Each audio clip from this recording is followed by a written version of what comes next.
So I was checking my Twitter and someone shared with me something that came from a Kenyan young woman that's dating a Brad actually in Canada, but she wanted some advice. And, this channel we talk about, different things that's posted on the internet. And this is one of those things that was just posted on the internet. And we want to read through this and we will just really talk about this. Like I said, I'm not going to disparage the sister at all. I'm not going to get into all that name calling like some people like to do, because some people just don't know no better on some things. And with the history of, what we have had as black people, and definitely in Kenya, her country was colonized by the British.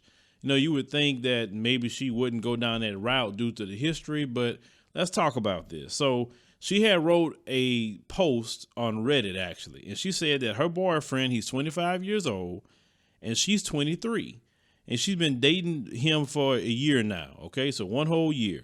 He said, to give a bit more context, it say he's, a Brad and 100% Canadian, and she was born in Kenya. She moved to Canada when she was 1 year old. He said, I never met his parents because they live 3 hours away from us, and he's not super close to them anyway. Okay.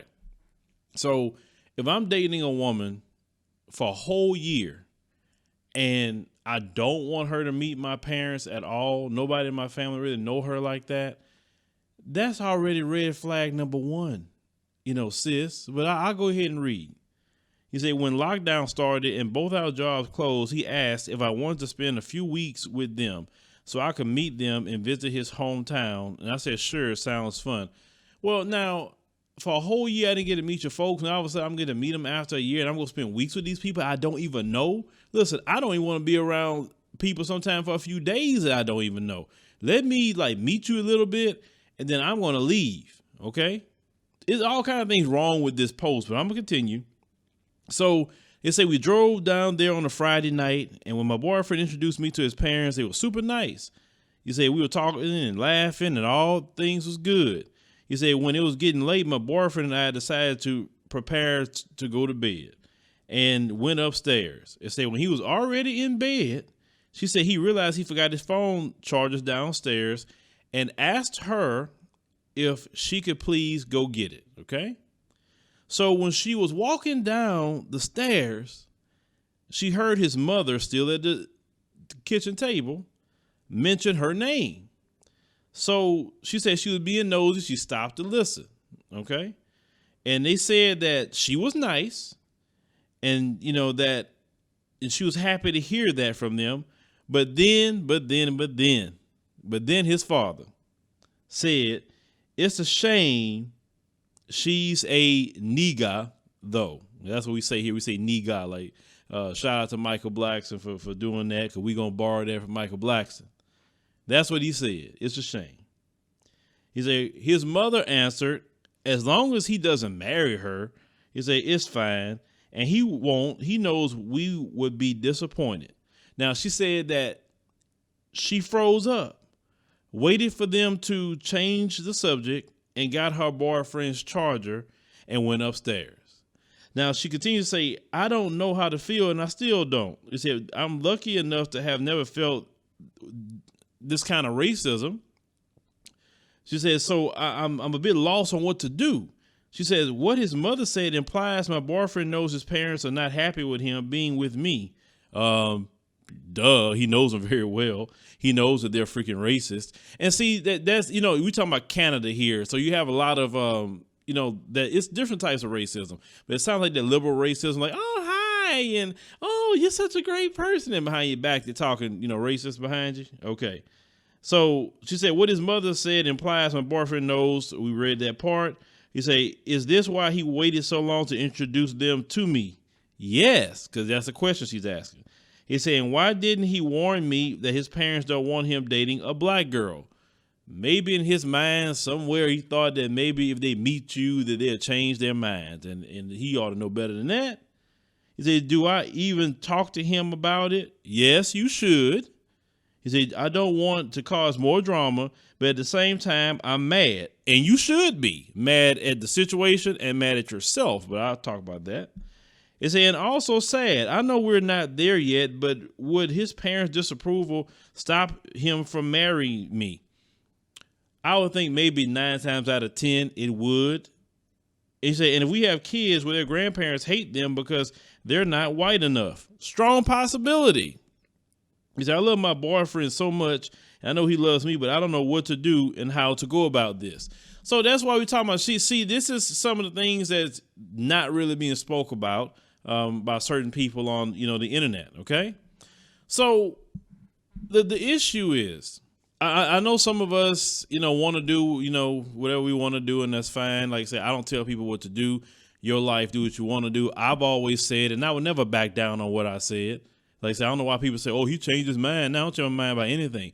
I say, do what you want to do. I say, but at the end of the day, I say, when it comes to the particular group that colonized us, which would be, the Brits, and everybody know the Brits, the Americans, all that that's all the same group. If you're being colonized or enslaved by a particular group of people, and you still have racism and, by that particular group of people who's running a lot of things right now, it's just not the thing to do, because you're going to run into that issue, run into that problem. Also, at the end of the day, you have a child with him. That child is not going to be considered white. They know that. That child can be considered black. Only a white woman could make a white child like them. And they know that. And also, they don't want to give any kind of resources they may have or inheritance they may have. They don't want to pass that down to you if something happens to him or, your children. It's just a reality. And it's not just them. It could be any group that's outside of, within our own community, that if you deal with them, they may have some thought processes like that. Now, what I would say is you never put up with anything like that. I think you should have told him about it. And matter of fact, what you should have did was get your bags together, tell him everything what happened, say, look, I'm leaving. If not, don't worry about it. I'll give me a ride and I'm out. I'm not going to be sitting up here being put up with that situation. But also at the same time, you don't stay in nobody's house. That's something I don't do. I'm like, nope, I go stay at the hotel and say, oh, but you can stay at my parents' house. I don't know your parents like that. It's my first time meeting them and I'm staying in their house. Like, really? I don't like to be caught in no situation where I'm staying at somebody else's house. But if you, as a man or a woman, especially within the black community, decides to date, people within Brad's community or Becky's community, Karen or whatever else, that is a strong possibility you may deal with those issues. You may not deal with it with that person, but you're definitely going to deal with it a lot with families. I've been told by people within that group that date black people about their racist family, etc., multiple times.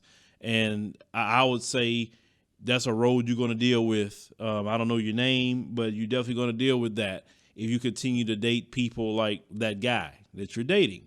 But at the end of the day, it's they say that you can't find brothers or hey, whatever. Some brothers out here, not no earthly good. I get it. Some brothers are simps. I get that too. But it's better to deal with a brother that's a simp because you can actually help change him versus dealing with that issue. I'm just saying. But once again, your life, your headaches, your situation, do whatever. I'm not trying to condemn you. It's whatever. Because at the end of the day, all I have to worry about is my relationship in my house with my wife and my children. That's it. Because I want to make sure I put that out there in that manner. Because I'm not nobody's champion when it comes to that. I'm really not. Now, you went to the internet because you knew good and well it was wrong. You say you was mad. And you want people to give you a push to walk away from this dude. That's all what it is. You want to walk away from this dude, but you don't have the strength to do it. So you want people on the internet to kind of gas you up to walk away from that dude. Look, don't ask people on the internet. Just walk away from that dude. Leave him alone. I don't know, like I said, I don't know who you are. I don't know what you look like, nothing. But I'm pretty sure you can find somebody else.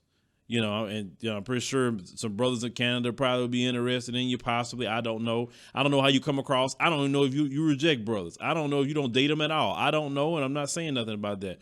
What I'm saying is if you choose to go down that road, male or female, don't matter, especially with Becky and Brad's people, racism is something you're going to deal with. But I just want to respond to that because she was just asking questions, and this what happens in relationships like that, and they don't like to promote that, to dealing with the racism or the racist uncles or the racist whoever. They have to swallow all this racism, just like the Dr. Laura thing. If you remember that from years ago, we had a sister call in, she was talking about her, Brad's friends, and every time they come around, they'll say the N-word a lot. And she'll like, well, why they keep doing that? And this and the third, and Dr. Laura, of course, she said back then with that situation and why she lost her show and all that years ago. But this is a reality. This is a reality. I know they try to put this up on TV and show, oh, look what happens. Oh, you got more options and you expanding this and you're doing that. And okay, but you don't tell the real stories of how some of the people, male and female, deal with those issues. Look, we just covered the situation from 90 Day Fiance with the Nigerian brother. And you had that old, hag calling him the N-word. So like I said, it's not relegated just to her and or any woman that would date a Brad. It's also those brothers too that would date them. So like I said, it's on y'all. Do what you do. But let me know what you think. In her situation, she's asking questions. Like I say, but I'd like to know you guys' answers to her and how she should handle this, at least without the name calling, guys. I know y'all like to call people names. Names ain't gonna stop nobody from doing nothing. Like bringing something that makes somebody think. Let's say if she show up on this video and she looking for y'all advice outside of mine, what would you tell her?